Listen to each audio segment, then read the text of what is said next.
narudi kwenye kauli ya Pedro Gonçalves, kocha wa Young Africans kwenye mchezo wa jana, wakati anaojiwa kuhusiana na mchezo huu, alisema moja kati ya kitu ambacho amekinoti ni falsafa ama namna ambavyo timu za Bongo zinacheza. Muda mwingi zinapenda kucheza kwenye low block, lakini nafikiri leo ni kama amekutana na surprise ndani ya uwanja. Kitu ambacho kocha wa Fountain Gate alikibadilisha ni kwamba hakutaka kuwa wa pili kwenye matukio kwenye mchezo wa leo. Unaona muda mwingi alikuwa anacheza mpira wake wa kawaida kwa maana ya open football, na muda mwingi akawa anaifanya Young Africans kuwa pia ya pili kwenye baadhi ya nyakati. Umiliki ulikuwa ni mkubwa kwa upande wake, hususan ni kipindi cha kwanza.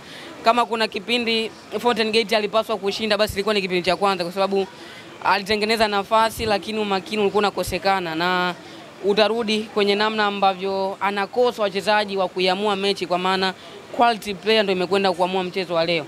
Ametengeneza nafasi nyingi sana, lakini eneo la mwisho ni kama hakuwa na huo uhatari wa kuweza kudhibitisha hilo daraja la mchezaji mmoja mmoja. Lakini kwa Yanga kosa moja ambalo amelifanya Prince Dube, anaitanguliza Young Africans. Lakini narudi sasa kwenye swali lako la msingi kwa mchezaji mmoja mmoja. Nafikiri kitu ambacho nimekiona ama nimejifunza ni kwamba Yanga inajengwa na wachezaji watatu, na kama wanakosekana basi changamoto utaiona kwenye namna Young Africans kutafsiri mbinu za mwalimu. Kitu cha kwanza, ukimkosa Pacome Zouzoua pamoja na Dickson Jobu Diala, japokuwa leo Jobu alikuwepo, unaona kabisa timu ina struggle. Tazama kwenye mchezo wa leo ilikuwa inamkosa Pacome Zouzoua. Kwenye eneo la ushambuliaji ni kama hakukuwa na umakini kulingana na huo uhatari ambao Zouzoua amekuwa akiuonyesha, na amekuja kudhibitisha hili baada ya kuingia dakika 45 kipindi cha pili. Lakini kwa Celestian yekuwa nafikiri anapitia changamoto kubwa sana. Najaribu kumtazama kiwango ambacho alikuwa nacho akiwa ASEC Mimosa, and then unamtazama kwa hivi sasa kwa Young Africans. Inawezekana mbinu ambazo mwalimu anazitumia ndio imekuwa ngumu kuweza kuziishi, ama changamoto ambayo anakutana nayo ni kwamba ushindani ambao uliopo kwenye kikosi cha Yanga. Lakini rudi hata kwenye eneo la Mohamed Dumbia, mchezaji ambaye aliwekewa matarajio makubwa sana, wakamuita AI, lakini hadi hivi sasa kile ambacho anakionyesha nafikiri ana tofauti kubwa sana na Musa Barakonte, kitu ambacho nafikiri imekuwa changamoto kubwa sana. Tazama kwa mchezaji kama Duki Abuya, leo alikuwa ni kama amesimama peke yake kwenye eneo la katikati baada ya kukosekana kwa Mudathir Yahya, lakini dakika 90 zinatamatika, yeye ndo man of the match na alistahili kutokana na jitihada ambazo amekuwa akizionyesha. Naamini kwamba ukimpata mchezaji bora basi ni bora ukamngangania, kwa sababu kwa hivi sasa kumsajili mchezaji ni jambo moja. Asilimia kubwa wachezaji ambao wanasajiliwa ni kama unaweza ukatumia kauli ya matapeli. Atakuonyesha nikija kwenye timu yako nitafanya hiki na hiki wakati unamsajili, lakini akisha kuja mambo yanakuwa tofauti. Kwa hiyo nafikiri tumeshuhudia mchezo mzuri sana, lakini wenye vitu vingi ndani ya uwanja, lakini muhimu ilikuwa ni pointi 3 kwa Young Africans, na of course ameweza kuzipata. Ndugu Yusufu, mimi nataka kiufundi zaidi. Najua mchezo umeutazama vizuri. Unazungumziaje bao la penalty? Ile ni penalty ya halali, baadhi ya watu wengi wanasema ule mpira kugusa. Kwa hiyo utazama ilikuwa ni penalty ya halali? Nikisema sio penalty haitosaidia, kwa sababu hadi hivi sasa faida ni kwamba Young Africans ana mabao mawili, na hayo mawili yamefungwa kwa moja wapo limefungwa kwa mkwaju wa penalty. Kwa hiyo nafikiri ni vizuri tukaishi kwenye yale ambayo mwamuzi aliyaona ni sawa na akaweza kuyaamua. Inawezekana ilikuwa ni penalty au sio penalty, yote ni majibu, lakini Young Africans ameweza kunufaika. Inawezekana ni makosa ya referee ama ametumia ukubwa wa wachezaji alionao kwenye namna ya kumshawishi mwalimu, imekuwa faida kwake. Ndio kitu pekee ambacho unaweza ukakizungumza, lakini hao ni makosa ambayo yapo, na hususan kwenye ligi ambazo zinakosa mwamuzi wa pili kwa maana VAR. Imekuwa changamoto kubwa sana, lakini yote kwa yote dakika 90 zimetamatika, Young Africans amebuka na ushindi. Kitu pekee ambacho nafurahia kukiona ni namna ambavyo Pedro Gonçalves anajaribu kuitengeneza ama kuishape Yanga, ambayo wakati inaanza msimu ni kama Romain Folz alikuwa anatufanya tuamini kwamba wachezaji ambao wapo hivi sasa Young Africans aidha viwango vyao vimeshuka, kama hata hizi sajili ambazo zilisajiliwa ni kama walipigwa. Lakini kwa namna ambavyo yeye ameishape timu kwa muda mchache ambao amekaa kwenye timu, unaona japo haijajipata sana, lakini pointi 3 muhimu inazipata bila kuvuja jasho sana kulinganisha na kipindi cha Romain Folz. Hivi leo upo katika benchi la ufundi wa timu ya Young Africans. Ni vitu gani utavishauri katika uongozi au benchi la ufundi kuongezea baadhi ya wachezaji? Unaona sehemu gani imepwaya? Nafikiri tunaenda kwenye dirisha dogo. Kuna baadhi ya wachezaji wa kigeni wazawa itabidi waangaliwe kwa jicho lingine, kwa sababu ukitazama mfumo wa mwalimu unategemea zaidi direct football, kwa maana anapenda sana kushambulia kupitia maeneo ya pembeni. Wakati huo Celestial alikuwa anashindwa kufanya kile ambacho mwalimu anakihitaji.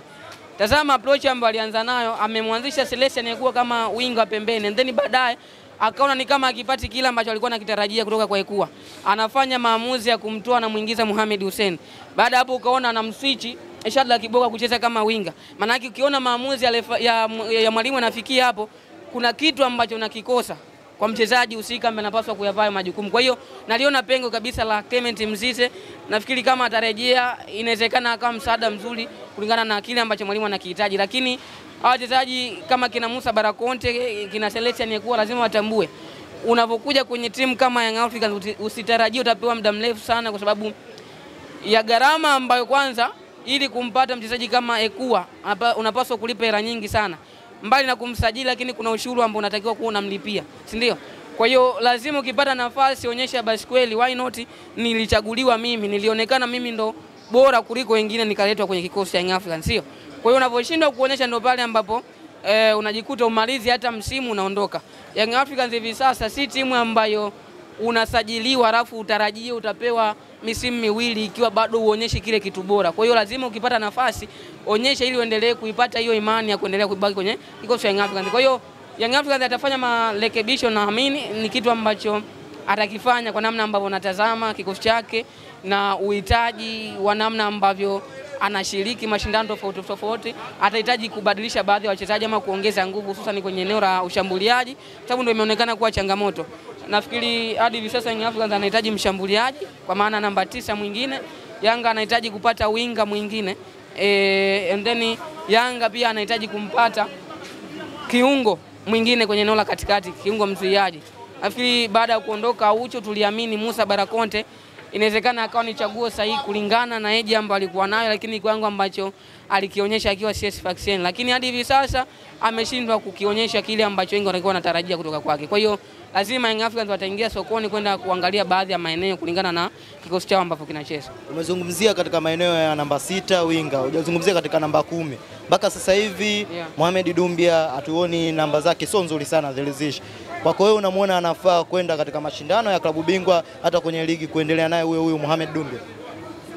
Nafikiri tutaangalia eneo gani ambalo lina uhitaji zaidi. Kwa sababu ukirudi kwenye eneo la namba 10, mbali na kuwa Dumbia anashindwa kufanya kitu bora, lakini unaona Pacome akicheza kwenye hiyo nafasi anakuofa kitu bora, lakini Maxim pia anaweza kufanya hivyo. Lakini ukirudi kwenye eneo la namba 6, tazama ukiwakosa baadhi ya wachezaji kwenye hilo eneo, anakosekana Abuya ama kipindi kadhaa amekosekana Mudathiri Yahya, ndio ulikuwa unaona Yanga namna ambavyo ina struggle ikawa inaruhusu mabao, kitu ambacho timu kama Young Africans haipaswi kufanya makosa ya kujirudia kulingana na uhitaji wa pointi 3, lakini uhitaji wa mchezo kwenye kila mashindano husika. Kwa hiyo nafikiri ataangalia kocha mwenyewe ni eneo gani ambalo analihitaji zaidi ama lina uhitaji mkubwa zaidi wa kufanywa marekebisho, ndio atafanya. Inawezekana hata maeneo ambayo tunayataja kwake asiwe kipaumbele sana, shangaa hata anaongeza nguvu kwenye maeneo mengine. Lakini kitu kingine ambacho nimekipenda kwa Musheli,